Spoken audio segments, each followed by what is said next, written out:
Assalamualaikum warahmatullahi wabarakatuh.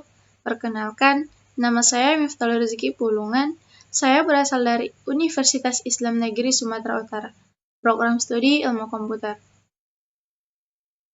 Kali ini, saya akan membawakan materi yang berjudul Diksi untuk memenuhi tugas ujian akhir semester dari mata kuliah Bahasa Indonesia. Pengertian diksi. Diksi adalah suatu pilihan kata yang tepat dan selaras dengan penggunanya dalam penyampaian sebuah gagasan atau cerita yang meliputi gaya bahasa, ungkapan, pilihan kata, dan lain sebagainya, sehingga didapatkan efek sesuai dengan yang diinginkan. Keterbatasan dalam kosakata dapat mengakibatkan seorang kesulitan dalam menyampaikan maksud kepada orang lain. Dan jika seorang tersebut menggunakan kosakata yang berlebihan, ini juga akan membuat orang lain sulit mengerti pesan yang disampaikan itu. Sebabnya, para pembicara sering membaca dan melatih agar menguasai diksi atau pilihan kata ketika berbicara dengan diksi yang tepat. Maka, pendengar atau audiens dapat dengan mudah memahami maksud seorang pembicara. Secara umum, jenis-jenis diksi terbagi menjadi dua bagian, yaitu makna denotatif dan makna konotatif. Makna denotatif adalah kalimat yang memiliki makna yang sebenarnya. Arti dari denotatif adalah makna sebenarnya dari sebuah kata. Berikut ini adalah contohnya. Ryan Settling, kerja keras untuk mendapatkan penghasilan yang lebih baik. Dan yang dimaksud dengan makna konotatif, komunikatif adalah kata atau kalimat yang memiliki arti bukan sebenarnya.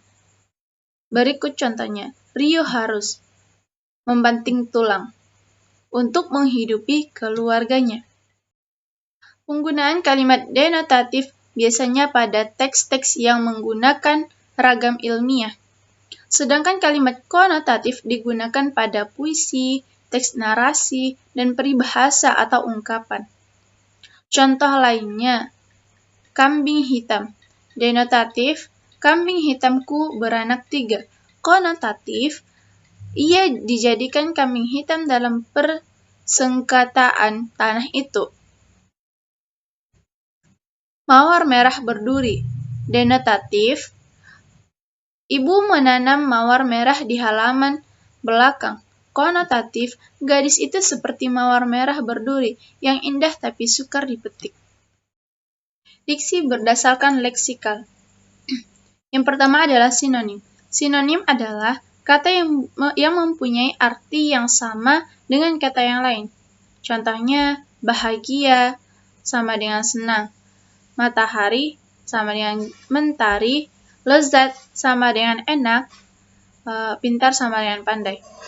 Untuk yang kedua adalah anonim. Anonim adalah kata yang memiliki arti berlawanan dengan kata lain. Contohnya, naik, turun, besar, kecil, tinggi, rendah, dan masih banyak contoh-contoh lainnya. Persyaratan dalam ketetapan diksi. Yang pertama, menggunakan kata konotasi dan denotasi secara cermat.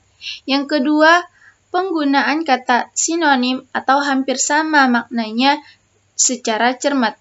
Yang ketiga, dapat membedakan kata-kata yang memiliki ejaan yang mirip. Kemudian aspek dan penggunaan diksi. Istilah diksi atau yang dikenal dengan pilihan kata yang digunakan oleh pengarang untuk memberikan efek tertentu. Cara mengungkapkan tersebut meliputi setiap aspek kebahasaan. Diksi, penggunaan bahasa kias, bahasa figuratif, struktur kalimat, bentuk-bentuk wacana dan sarana retorika dan yang lainnya. Kesalahan penggunaan diksi. Kesalahan penggunaan diksi dalam karangan seperti ketidaktepatan dalam memilih kata, ketidakbakuan kata, ketidaksesuaian kata atau kecocokan dalam kalimat, ketidaklangsungan atau tidak ekonomis kata yang dipilih dalam kalimat, sehingga membuat kalimat tidak efektif. Jenis diksi berdasarkan maknanya. Jenis pilihan kata ini dibedakan berdasarkan makna yang ingin disampaikan penulis atau pembicara dengan respon yang ingin didapatkan dari pembicara dan pendengar. Adapun ciri-ciri diksi, yang pertama, menggunakan kata yang tepat sesuai dengan konteks kalimat yang digunakan mengungkapkan gagasan. Yang kedua, pilihan kata yang digunakan dapat membedakan nuansa makna, kata, dan bentuk yang sesuai dengan ide atau gagasan. Adapun kesimpulan dari saya, kreatif dalam memilih kata merupakan kunci utama pengarang dalam menulis gagasan atau ungkapan. Penguasaan dalam pengelolaan kata juga merupakan kunci utama dalam menghasilkan tulisan yang indah, dapat dibaca, serta materi yang saya sampaikan dapat dipahami dengan baik. Kata yang tepat akan membantu seseorang mengungkapkan dengan tepat apa yang ingin disampaikannya, baik secara lisan maupun dengan tulisan. Pemilihan kata juga harus sesuai dengan situasi, kondisi, dan tempat penggunaan kata-kata itu. Pembentukan kata atau istilah adalah kata yang mengungkapkan makna, konsep, proses, keadaan, atau sifat yang khas dalam bidang tertentu. Mungkin hanya sekian yang dapat saya sampaikan dari materi ini. Kurang lebihnya saya mohon maaf. Wabillahi taufiq wal hidayah. Assalamualaikum warahmatullahi wabarakatuh.